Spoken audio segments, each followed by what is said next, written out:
안녕하세요. 2026학년도 강독 수업 호모 사피엔스 책에 대한 과제물 제출 영상입니다. 네, 이번에 읽은 책은 조지프 헨릭의 호모 사피엔스로 이 인간이 이 지구에서 가장 우수한 종이 된 이유를 문화 측면에서 설명을 하고 있는 책입니다. 네, 그래서 우선은 이 영상에서는 호모 사피엔스에 대한 전체적인 내용을 한번 이야기를 해보도록 하겠습니다. 그래서 먼저 이 전체적인 내용을 보면은 이 인간이 결국에는 우수한 존재가 된 이유를 인간이 다른 종보다 다른 종과 다르게 독특하거나 다른 이유, 그리고 영리한 이유, 협력적인 이유 세 가지로 설명을 하고 있습니다. 그래서 우선은 먼저 이 무엇이 인간을 독특하게 만들까, 이 다른 종족과는 다른 점에 대해서 말해보도록 하겠습니다. 먼저 다른 종은 이 진화를 할 때 자연 선택이 유기체를 개조하고 특수화함으로써 환경 특이주 유전적 적응을 하면서 진화를 하게 됩니다. 하지만 인간은 이 지능과 이 정신적 능력, 협력 본능, 사회 지능을 다 합쳐서 그냥 자연 선택으로서 진화를 하기도 하지만 문화적 진화를 한다는 그런 특이점이 있습니다. 그리고 우리 종의 생태적 우세에 대해서 살짝 볼 건데, 이 책에 의하면은 영장류와 인간 간의 지능을 비교하는 실험을 했을 때 수량과 인과 그리고 공간에 대한 지능은 인간과 침팬지, 오랑우탄이 거의 다 비슷하지만 이 사회적 학습 면에서 인간이 침팬지와 오랑우탄에 비해 엄청나게 높은 성적을 가진 것을 보여줍니다. 이는 인간은 생태적으로 성공을 설명할 만큼 영리하지는 않지만 이 사회적 학습이 유인원들보다 훨씬 뛰어나기 때문에 이러한 경향으로 우리 인간은 다른 동물들과 달라서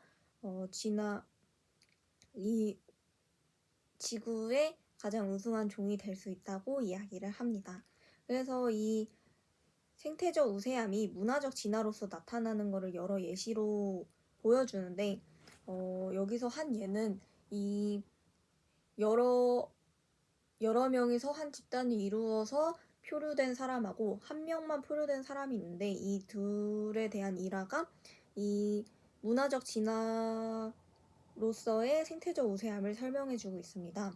먼저 이 여러 명이 표류된 경우에는 새로운 곳을 탐험하려고 선장과 선원들이 이렇게 배를 타고 가다가 표류되었는데, 이들은 불을 피우는 방법도, 물을 얻는 방법도, 음식을 얻는 방법도 그들 사회에서는 다루지 않았던 문화이기 때문에 표류되었고 나서 모두 다 사망했습니다. 하지만 이 어떤 한 여자 같은 경우에는 이 살던 섬에서 다른 섬으로 이주를 하는 경우에 혼자 남게 되었는데, 그녀는 그 섬에서 계속해서 그런 방법에 대해서 배웠고 살아가는 방법을 배웠기 때문에 그 섬에서 혼자 18년 동안 살아남았고 그 뒤로도 계속 살았다는 그런 일화가 있습니다. 따라서 생태적 우세함은 문화적 진화가 문화적 적응물을 조립할 수 있는 방식으로 진행하는 데에 기인한다라는 것을 알 수 있습니다. 그래서 이제 그래서 이러한 면으로서 우리 인간은 다른 종들보다 독특하다는 것을 알 수 있습니다. 네, 이제 왜 우리는 다른 동물에 비해 이토록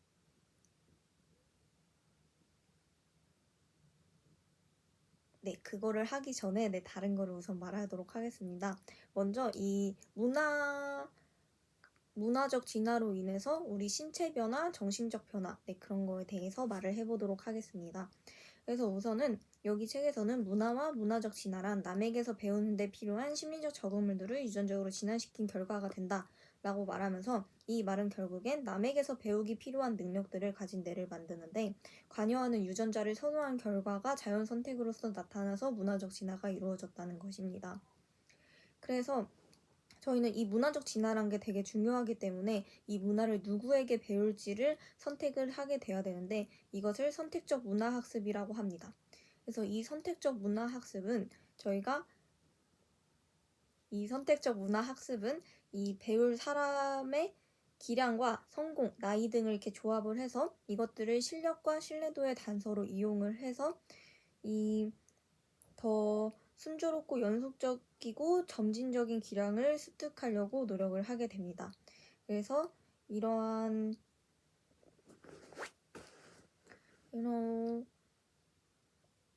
이렇게 해서 이 누구에게 배울지를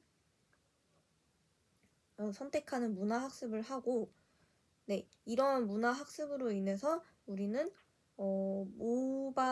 그들을 따라하는 거기 때문에 모방이고, 이 모방이 계속 남아서 우리의 유전자 속에는 이 모방을 계속하는 능력도 남아 있습니다. 그리고 이제는 이 신체적인 변화에 대해서 생각을 해볼 건데, 먼저 크게는 뇌의 발달, 소화계의 변화, 그리고 도구로 인해서 지방량의 변화, 그리고 지구력의 변화, 이런 것들이 있습니다. 그래서 이것들은 우리 인간이 문화를 조금 더 잘 배우기 위해서거나 문화를 배움으로써 생겨난 변화들인데, 여기서 한 가지의 예시로 나온 것 중에 하나만 보자면, 뇌의 발달로 인해서 이 아기는 높은 가소성을 지닌 뇌를 지니고 있기 때문에 이 문화 유전자 공진화의 상호작용이 이 문화적 학습을 통해 적응적 문화적 정보가 누적이 되고, 그래서 이 문화적 학습을 하도록 뇌에 압력을 가하게 됩니다. 이렇게 해서 유아기는 줄이고 아동기는 늘려서 몸의 성장은 낮추고, 이미 이 아기 때 높은 가소성을 지닌 뇌를 계속 지속시키기 위해 이미 앞선 뇌가 확장이 쉽고 가소성을 유지하도록 발달을 바꿨습니다. 저희는 지금까지 계속해서 이 인간이 사회적 지능이 높은 점을 이용해 문화를 이용해서 문화로서 진화를 해왔고, 이 문화적 진화가 끌어낸 유전적 진화에 대해서 알아보고 있었습니다. 그래서 이 몇 가지 예시를 더 알아보고 다음 챕터로 넘어가 보도록 하겠습니다. 그래서 방금까지는 이 겉으로 보이지 않는 뇌의 발달에 대해서 알아봤다면은, 이번에 이 바깥으로 보이는 것에 대해서 얘기를 해보도록 하겠습니다. 이 유당분해 효소 지속증이라는 것은 원래는 인간이 아동기 때는 이 유당분해 효소를 만들어내다가 이 성인이 되면은 우유를 먹을 필요도 없고 그만큼의 우유에서 얻어지는 영양소에 대한 의존이 적어지기 때문에 이 유당분해 효소를 중단시키는 그러한 작용을 했었는데, 저희가 목축업이 발달하게 되면서 남는 우유를 처리해야 된가 함으로써 이 우유에서 얻을 수 있는 영양소를 먹는 쪽으로 다시 진화를 하게 되었다는 겁니다. 그래서 이 유당분해 효소 지속증이라는 것도 나타나게 됩니다.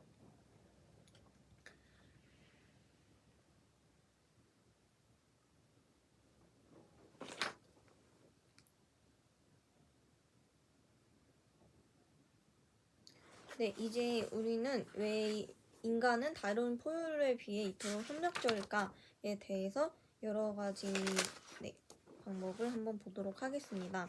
그래서 인간이 다른 동물에 비해 가지고 있는 그러한 생각은 호혜적 이타주의라는 것이 있는데, 남이 내가 그걸 해줬으므로 남이 미래에 어떤 것을 해줄 거라고 믿는 그러한 심리가 다른 개체가 비슷하게 보답할 것이라 믿기 때문에 이러한 미래의 사회적 상호작용에 사회규범을 등장시키는 영향을 이렇게 끼치게 됩니다. 이 사회규범은 어길 시 즉각적으로 처벌을 받진 않지만 이 소문이나 평판이 나빠짐으로써 이러한 이 사회 속에서 녹아들 수 있는 그러한 기회를 박탈시키기 때문에 이러한 사회규범은 문화적으로 중요했고, 이렇게 되어서 사람들은 협력적이게 형성이 되었다는 겁니다. 그래서 이 규범에는 결혼 규범 같은 것도 있는데, 원래는 이 다른 동물들은 이 결혼이라는 개념이 별로 없다면 이 인간은 짝결속 보강을 함으로써 좋든 나쁘든 이 생존과 번식이라는 동물의 기본적인 특성을 만족을 시키면서도 사회적으로 협력할 수 있게 보강하기 위해서 작동을 합니다. 그래서 그리고 공동체 의뢰 이런 것도 심리적 영향, 깊은 신뢰, 집단 연대감을 만들기 때문에 신사일성을 높여서 또한 이 문화적 진화에 중요한 역할을 하게 됩니다.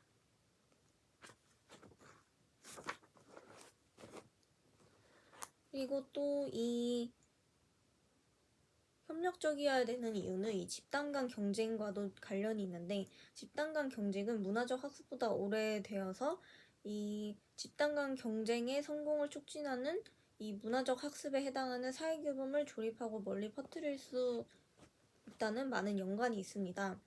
그래서 먼저 이 집단 간 경쟁의 형태는 전쟁부터 해서 차등 번식, 이러한 명망 편한 집단 전달 이런 식으로 돼 있는데, 여기서도 이 협력적이어야 하는 이유가 친사회적 제도를 통해서 다른 집단과 경쟁에서 성공하게 해주기 때문에 이런 집단 간 경쟁이 이 문화적 진화와 유전적 진화의 틀을 만들면서 이 또한 이 인간이 협력적이어야 하는 이유에 대해서 설명을 하고 있습니다. 그리고 이 규범 심리라는 것이 존재를 하는데, 규칙을 몰라도 규칙이 지배한다고 가정을 하고 이를 내면화시켜서 자동적으로 따르게 하는 것입니다.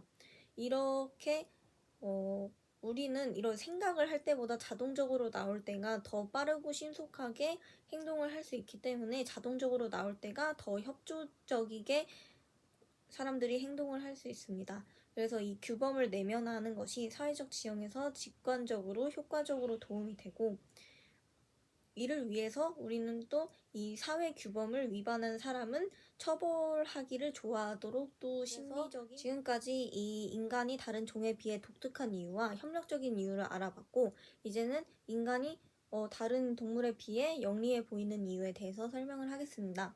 여기서 가장 중요한 단어는 집단 두뇌인데, 이 집단 두뇌란 개인들이 충분한 정확도로 서로에게 배울 만큼 지난 순간에 불리는 뇌를 뜻합니다.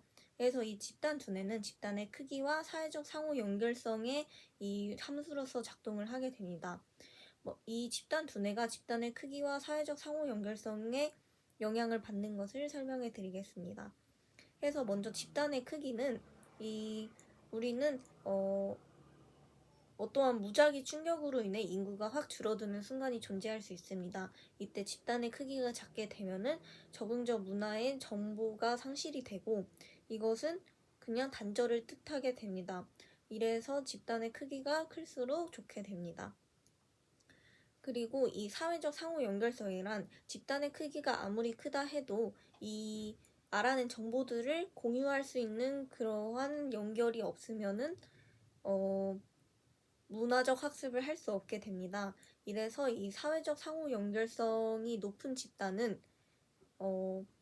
그냥 영리하면서 상호적 연결성이 없는 집단보다 훨씬 빠르고 신속하고 모든 사람이 이 알아낸 문화에 대해서 공유를 하게 됩니다. 이렇게 해서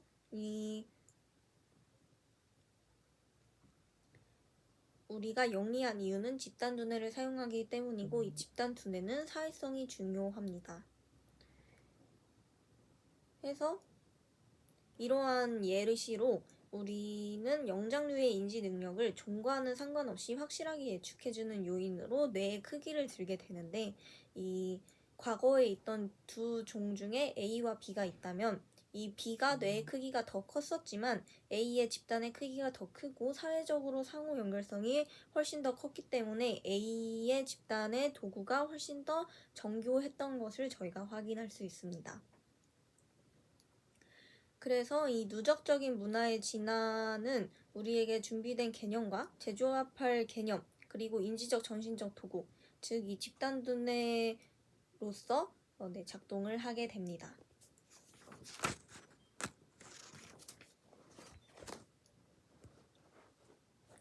그래서 이렇게 지금까지 저희는 이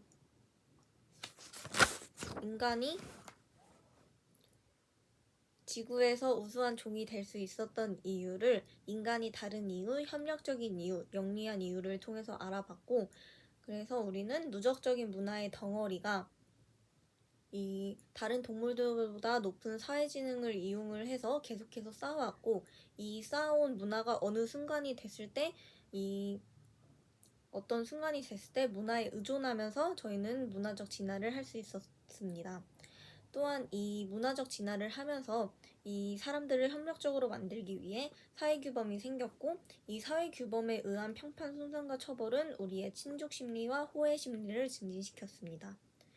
그리고 이제 우리 인간이 이렇게 생긴 문화적으로 비축된 이 정신적 적응물들과 이 집단의 크기와 상호 연결성으로 작동하는 집단 두뇌, 그리고 이 인과 모형을 다 더해서 우리 인간은 영리했기 때문에, 그래서 이 총 3가지 이유로 우리 인간은 지구에서 가장 우수한 종이 될 수 있었습니다.